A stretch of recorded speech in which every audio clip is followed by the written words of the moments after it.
Hi hello welcome to our channel. నేను మీ సిరి. ఈరోజు మనం చెప్పుకోబోయే కథ మిసెస్ అగస్త్య పార్ట్ 82. కథలోకి వెళ్ళే ముందు వీడియోని లైక్ చేసి హైప్ చేయడం మర్చిపోకండి ఫ్రెండ్స్. ఇక వచ్చేయండి. ఉదయాన్నే ఆలస్యంగా మెలకువ వచ్చింది నాకు. మనకి త్వరగా మెలకువ వస్తే వండర్, కానీ లేటుగా లేవడం అంత విశేషం ఏమీ కాదు కదా.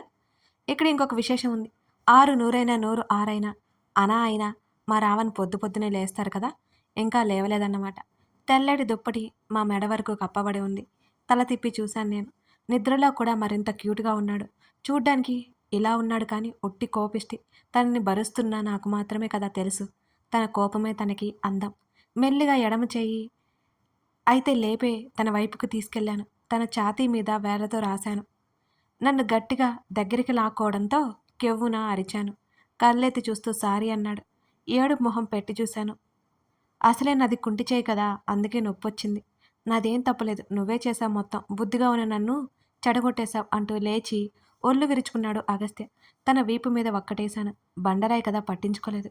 వెనక్కి తిరిగి నా బుగ్గ మీద ఓ ముద్దు ఇచ్చి వదిలాడు. ఆ మాత్రం దానికే నేను కరిగిపోయాను. చేతులు చాపుతుంటే నువ్వు నడవగలవు సెనోరిట, మరీ బద్ధకంగా తయారైపోతున్నావు అని ఉచిత సలహా పడేసి వెళ్ళిపోయాడు. నాకు ఒళ్ళు మండిపోయింది. తను ఫ్రెష్ అయి వచ్చి బాత్రూమ్ వరకు డ్రాప్ చేసి వెళ్ళిపోయాడు.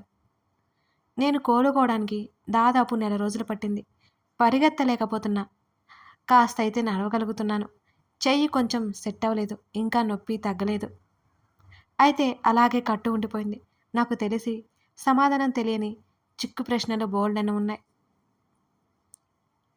బామ్మ నా దగ్గరికి అప్పటికే చాలా రోజులు ఉండిపోయింది. నాకు కొంచెం సెట్ అవ్వగానే వెళ్ళిపోతాను అని చెప్పింది బామ్మ. మళ్ళీ ఈ కొంపలో ఒక్కదాన్నే ఉండాలంటే బోర్. మావాడేమో ఎప్పటికో వస్తాడాయే. క్రిష్, అనిక హనీమూన్కి చెక్కేశారని తెలిసింది నాకు. ఉసూరుమన్నాను. హనీమూన్ అంటే ఈ ఇల్లు సరిపోదా అని నా నోరు మూయించాడు అగస్త్య. ఇప్పుడేమో అడ్డంగా బుక్ అయిపోయాను. చెయ్యి విరిగి మూలన పడిపోయింది నాకు. అబ్బా, మళ్ళీ 2 రోజులు ఉండి బామ్మ వెళ్ళి వస్తానని చెప్పింది, వెళ్ళిపోయింది. ఓ రోజు సాయంత్రం పనావిడ చెప్పేసి వెళ్ళిపోయింది ఇంటికి. ఒక చెయ్యి ఖాళీగానే ఉంది కాబట్టి పాలు వేడి చేసుకుంటున్నా, కాఫీ కోసం అన్నట్టుగా. సరిగ్గా అప్పుడే కాలింగ్ బెల్ మోగింది. స్టవ్ ఆపి తీయడానికి వెళ్ళాను డోర్. ఇంటి చుట్టూ సెక్యూరిటీ పెట్టించాడు కదా అగస్త్య. సమస్య లేదు కాబట్టి ధైర్యంగా తలుపు తెరిచాను. తనే అయి ఉంటాడన్న ధైర్యంతో.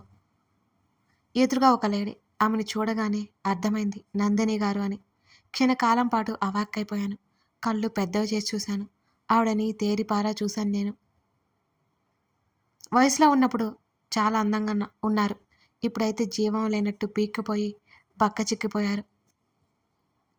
లోపలికి రావచ్చమ్మా? ఆవిడ అడిగే వరకు తేరుకోలేకపోయాను నేను. సరే సరే, రండి రండి. ఆమెని లోపలికి ఆహ్వానించి సోఫా చూపించాను. కాఫీ కలిపి ఆవిడకి కప్పిచ్చి మళ్ళీ నేను కప్ తెచ్చుకుని కూర్చున్నాను. నీతో మాట్లాడదామని వచ్చాను అని ఆవిడ అనగానే, ముందు కాఫీ తాగండి అని కాఫీ తాగిన తర్వాత మాట్లాడుకుందాం అన్నాను నేను. ఇక ఆవిడ ఆ పని కానించారు. ఆవిడ ఏదో ఆలోచిస్తున్నట్టు ఉన్నారు. నాకు సరిగ్గా కాఫీ పెట్టడం రాదు, ఏమనుకోకండి అని అంటున్న నా మాటలకు తేరుకొని చిన్నగా నవ్వి, నిజంగానే చాలా బాగా పెట్టావమ్మా ఆవిడ చెప్పి కాఫీ కప్ టేబుల్ మీద పెట్టారు. ఏదో చెప్పడానికి అన్నట్టు బలంగా ఊపిరి తీసుకుని నా వైపు చూశారు. ఆమె ఏం చెప్తుందా అని నేను ఎదురు చూస్తున్నాను. నేను కనిపించగానే లోపలికి ఆహ్వానించావంటే నేను ఎవరో నీకు తెలిసే ఉంటుంది అని నన్నే చూస్తూ అంది ఆవిడ. నేను అవునన్నట్టుగా తలాడించాను. ఇవన్నీ నీ భర్తకు చెప్పాలి. కానీ దురదృష్టవశాత్తు యాక్సిడెంట్ అయింది. వీలు లేకపోయింది. అందుకే ఇంటికొస్తే అతను లేడు అని చెప్పారు. నువ్వైనా ఉంటావు, నీతో చెప్పి వెళ్ళిపోదామని వచ్చాను అని అంది ఆవిడ. ముందు మీరు ఇక్కడికి వస్తున్నట్టు మీ అబ్బాయికి, అదే డేవిడ్కి తెలుసా? నా మాటలకు కళ్ళు పెద్ద చేసి చూశారు. నాకు అతను తెలుసు. మీరేం చెప్పాలనుకున్నారో చెప్పండి అని అన్నాను నేను. చక్రవర్తి నేను ప్రేమించుకున్న మాట వాస్తవం. కానీ తనకి పెళ్ళైపోయింది. అందులోనూ మా ఇద్దరి పొరపాటు ఉంది. ఆ తర్వాత నేను 6-7 సంవత్సరాల చక్రవర్తిని చూడలేదు. తల్లిదండ్రులను కోల్పోయి ఉన్న నన్ను జయంతి ఒకసారి చూసి ఇక్కడికి తీసుకొచ్చి ఒక ఇంట్లో ఉంచింది. తన అన్నయ్య ఇంకా తనని ప్రేమిస్తున్నాడని నాతో చెప్పింది అని అంటున్న ఆవిడ మాటలు నేను ఆశ్చర్యంగా వింటున్నాను. ఆవిడ చెప్పడం కొనసాగించింది. చక్రవర్తికి పెళ్ళయి బాబు ఉన్నాడనే సంగతి నాకు తెలీదు. అతను నా దగ్గరికి రాగానే చాలా సంతోషపడ్డాను. అతనికి పెళ్లి అయిపోయిందనే విషయం నాకు మెల్లిగా తెలిసింది. భరించలేకపోయాను. ఆ రోజు రాత్రి మా ఇద్దరికీ తెలియకుండా ఒకటైపోయాం. అది ఎలా జరిగిందో ఇప్పటికీ నాకు అర్థం కావడం లేదు. అతని పెళ్లి గురించి, భార్య గురించి తెలిసిన నేను అక్కడ ఉండలేక వెళ్ళిపోయాను. ఆ తర్వాత డేవిడ్ తండ్రి పరిచయమయ్యాడు. డేవిడ్‌కి కేర్ టేకర్‌గా అపాయింట్ చేసుకున్నాడు నన్ను. నా ప్రవర్తన నచ్చి పెళ్లి చేసుకుంటానన్నాడు. నా దురదృష్టం నా వెంటే ఉంటుందేమో. పెళ్లి చేసుకున్న రోజు యాక్సిడెంట్‌లో పోయాడు. అప్పటినుండి డేవిడ్‌ని చూసుకుంటూ గడిపేశాను నేను. నాకు తెలీదు చక్రవర్తి భార్య చనిపోయిందని. అది నా మూలంగా గొడవలు వచ్చాయని జయంతి ద్వారానే నాకు తెలిసింది. తను తిరిగి వచ్చేయమని చెప్పింది. తన అన్నయ్యకి భార్యగా ఉండమని నాతో చెప్పింది. కానీ అప్పటికే డేవిడ్‌కి తల్లినైపోయాను. నా ఒంటరి జీవితానికి ఉన్న ఒకే ఒక తోడు డేవిడ్. తన్ని వదులుకోవాలి అనుకోలేదు. కన్న కొడుకు కాకపోయినా కన్న కొడుకు కంటే ఎక్కువగా పెంచాను. నేను కన్న తల్లిని కాదు అని తెలిసినా నన్ను తల్లిలానే చూసుకున్నాడు తను. చక్రవర్తి అతని కొడుక్కి మధ్య నా వల్ల దూరం ఏర్పడిందని నాకేమాత్రం తెలియదు. చాలా రోజుల తర్వాత మళ్ళీ జయంతితో మాట్లాడాను. అప్పుడే విషయం బయటపడింది. ఉన్నపళంగా చక్రవర్తి పొరపాటు ఏమీ లేదని నేను చెప్పడానికే బయలుదేరి వచ్చాను. కానీ యాక్సిడెంట్ నా నోరు మూయించింది. నేను కళ్ళు తెరిచేసరికి డేవిడ్ ఉన్నాడు. నీ భర్త నాకు కనిపించనే లేదమ్మా. తండ్రి కొడుకుల మధ్య ఆఘాతం నా వల్ల ఏర్పడింది. అందుకే అసలు విషయం చెప్పాలని వచ్చాను నేను. అందరూ అనుకుంటున్నట్టు చక్రవర్తి నన్ను ఉంచుకోలేదు అని అంటూ చేతులెత్తి దండం పెట్టేసి కన్నీళ్లు పెట్టుకుంది ఆవిడ. ఆమె ఏడుస్తుంటే నా కళ్ళల్లో నీళ్లు తిరిగాయి. ఎన్ని కష్టాలు అనుభవించింది అనిపించింది నాకు. ఇప్పుడు కూడా ఆమె ఏ సంతోషం పొందలేదు. ఇవన్నీ డేవిడ్‌కి తెలుసా అని అడిగాను నేను. ఆమె తల ఊపింది. ఇక నేను వెళ్తాను. నాకు నా క్షమాపణలు నీ భర్తకి తెలియజేస్తావని ఆశిస్తున్నాను.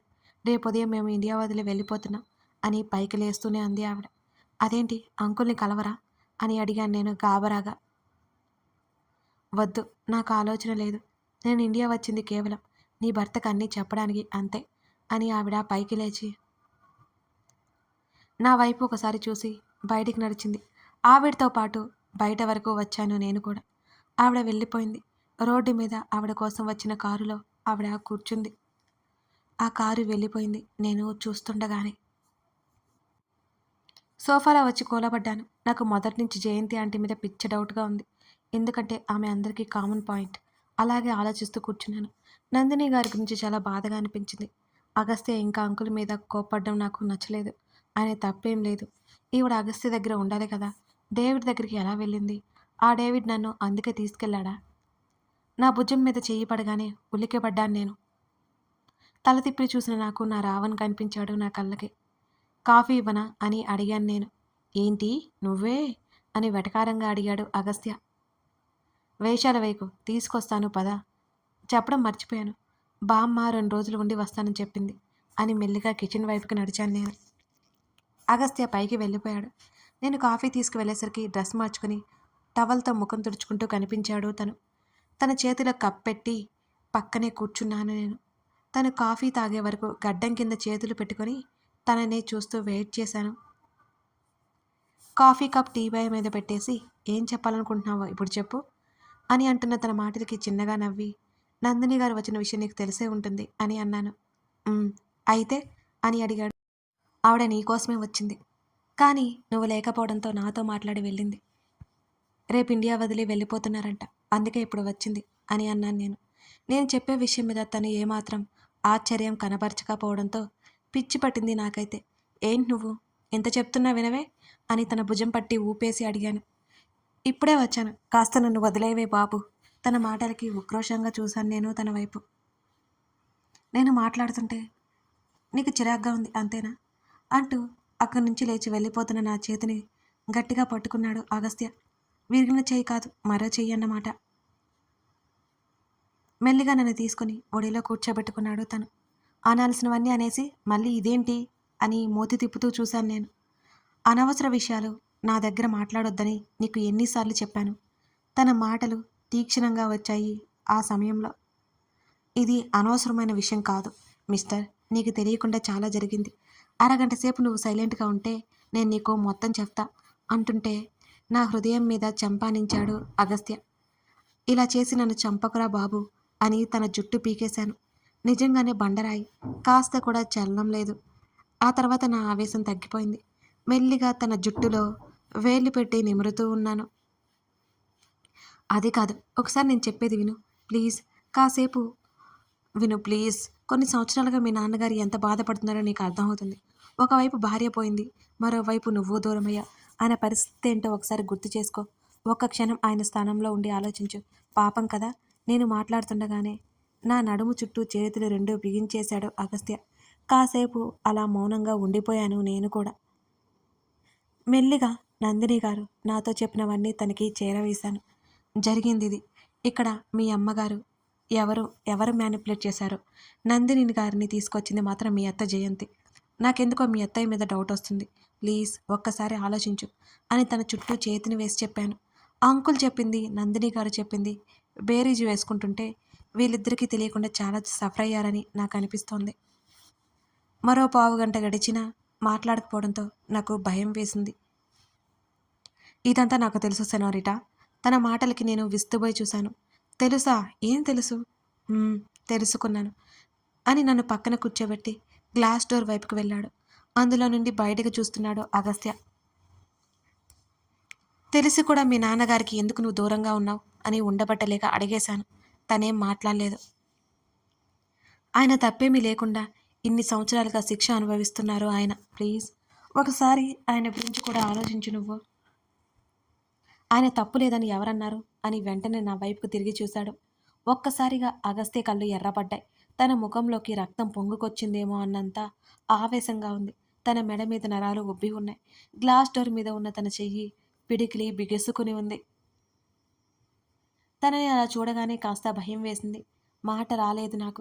అడగాలి అనిపించినా అడగలేకపోయాను నేను ఏంటి అని.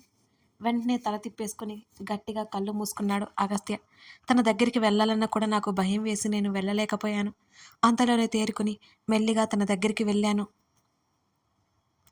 నువ్వేం చెప్తున్నావో నాకు అర్థం కావడం లేదు అని మెల్లిగా తన నడుము చుట్టూ చేతులు వేసి కౌగిలించుకున్నాను.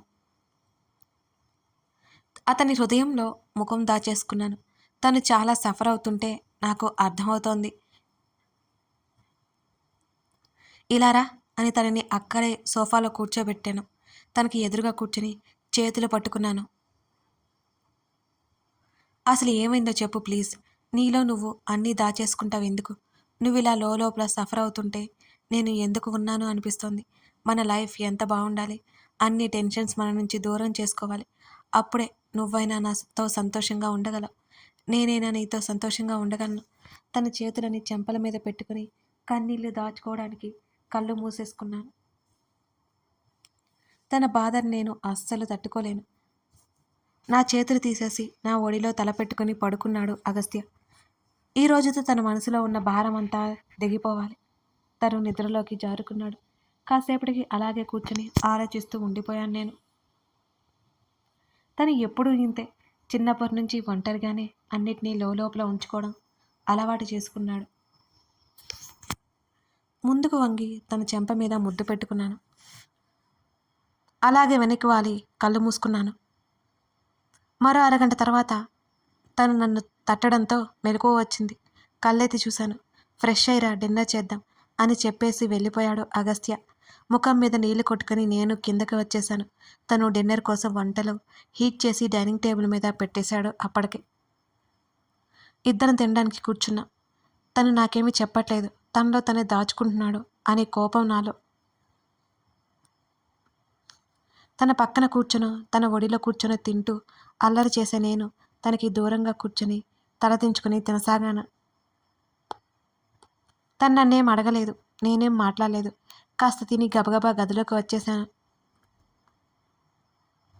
బెడ్ మీద బోర్లా పడిపోయాను.